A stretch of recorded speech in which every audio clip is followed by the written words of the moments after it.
The Third World War could have started back in 1958. A U.S. Air Force bomber accidentally dropped a nuclear bomb into a family's backyard in South Carolina. That day resulted in the deaths of many baby chicks. Yeah, miraculously, the bomb didn't go off. It just crushed a few domestic birds with its weight. In this video, you'll find out that a devastating threat can result not only from the divisions between powerful countries, but from the carelessness of one of the presidents, the rising moon, or even an ordinary bear. We haven't even noticed how close we've been to the Third World War over 10 times already. It's time you learned. What does war have to do with football? How did a washing machine save the planet? How many times could the world actually end? And most importantly, why could the Third World War have started?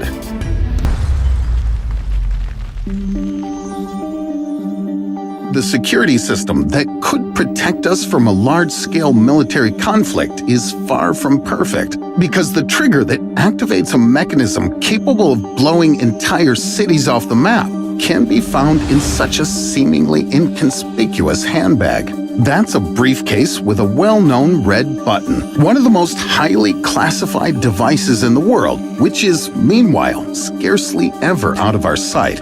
The nuclear briefcase follows the president on all his trips, along with identical briefcases to make it hard to determine which of them is the Pandora's death box. There are allegedly no such briefcases in France, China, Great Britain, Pakistan, and the Democratic People's Republic of Korea, or maybe this information just isn't publicized. While secret briefcases in the United States and Russia are known to all. The latter's launch button is not red but white. In addition, for greater safety, it's the same size as the other buttons inside the briefcase. The officer carrying this dangerous briefcase is a military liaison officer, but he's always dressed as a Navy officer. This is intended to stand out in a crowd. Then why don't they just dress the officer in a zebra outfit and give him a sign that says, "I've got the briefcase for launching nuclear missiles"? I'm sure you'll all agree it's strange. The US president's suitcase is known as the nuclear football, or just the football. But that doesn't mean you can use it to throw a touchdown. Contrary to popular belief, the American football doesn't have a red button either. However, the briefcase contains a satellite radio transmitter and the so-called gold codes. They're intended to be used for launching nuclear missiles. It's like using a picture with the unlock code as the lock screen wallpaper, you might say. But there was a president who kept the code in a safer place. Jimmy Carter carried it in his jacket pocket, which he once sent to the dry cleaners along with a valuable note. Perhaps once, an ordinary washing machine saved our lives. It's scary to realize that a nuclear briefcase can be entrusted to someone far from being responsible. Does it mean the decision to push the button can't even be entrusted to a president? The United Nations Disarmament Commission developed the Treaty on the Non-Proliferation of Nuclear Weapons. Countries had to sign an agreement that they would never be the first to use those weapons. What could possibly go wrong? If no one starts a war, it won't happen. Guess which country abided by the treaty? Only China. Its nuclear warheads are kept separate from the missiles, while the US and Russia reserve the right to launch a nuclear strike even in response to the use of conventional weapons in military actions. Once a nuclear attack on the country is confirmed, the president will have only 10 minutes to decide whether or not to launch missiles. Personally, I tend to take like 2 hours just deciding what movie to watch in the evening. What if the president turns out to be unprepared for a conscious decision? President Richard Nixon, for example, being on the verge of retirement, suffered from clinical depression. He used to get rip-roaring drunk and was acting strange. Despite all that, Nixon still had the sole authority to launch a nuclear strike that would trigger the Third World War. How can one person be given that power? Fortunately, there was no nuclear attack under Nixon, but there was a case where the worst outcome almost happened. During the Cold War, the US had a significant nuclear advantage over the Soviet Union. Washington deployed nuclear missiles in Italy and Turkey. Their range covered the European part of the USSR. Then, in 1962, Cuba secretly allowed the Soviet Union to set up its military bases, including a nuclear warhead depot on its territory. That's only 10 minutes of rocket flight to Washington. The leader of the Soviet Union, Nikita Khrushchev, as he put it, wanted to put a hedgehog down the Americans' pants by bringing nuclear weapons to their borders. In this way, he planned to get leverage over Kennedy and achieve the removal of U.S. missiles from Turkey.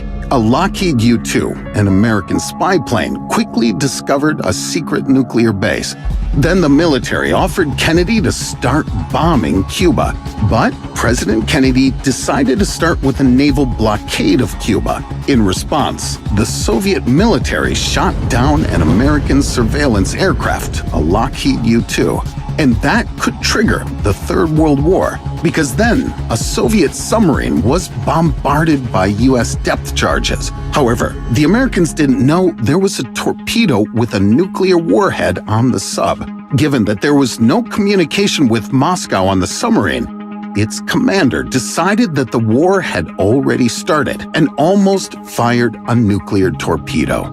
However, another senior officer, Vasily Arkhipov, canceled the launch and saved the world from nuclear war. Our planet has been on the brink of the Third World War way more than once. But unlike the Cuban Missile Crisis, some of the motives were utterly absurd. How many times do you think a trembling finger hovered over the nuclear launch button, ready to press it? Not 10, and not even 15. But 22 times. For example, in 1962, an unidentified intruder attempted to climb over the perimeter fence of an American military base. Someone pressed the wrong button. And instead of a standard security warning, the pilots heard a siren signifying a takeoff on alert with nuclear weapons on board. They were fully convinced the Third World War had started. As it turned out, the intruder was a bear who was just curious to see what was going on behind the base's fence. It might at first glance appear to be sent by the Russians, but the animal was the most ordinary predator from the nearest forest. In 1960, the U.S. Nuclear Command Center, NORAD, received warning signals from radar. It detected something big and glowing. Everything pointed to a nuclear attack by the Soviet Union, with the probability of 99.9%. The United States was ready to attack the Soviet Union back. But it was soon discovered that the unknown weapon was the bright rising moon that the radar mistook for a threat. In this case, technical problems were to blame, but the next accident was caused by pure stupidity. In 1995, Boris Yeltsin, then president of Russia, found out that radar had detected a missile launch off the coast of Norway. It looked like an operational ballistic missile was launched from a nuclear submarine. The rocket went straight up, but it wasn't clear where it was headed. Russian strategic rocket forces were put on high alert, and Yeltsin draped over a nuclear briefcase, preparing to retaliate. But it turned out to be the Norwegian-American Black Brant 12 research rocket with scientific equipment to study the aurora borealis. And the scientists had notified Russia of their intention to launch a scientific experiment aboard a rocket 1 month in advance. So, when can we expect the Third World War? Maybe today. Who knows?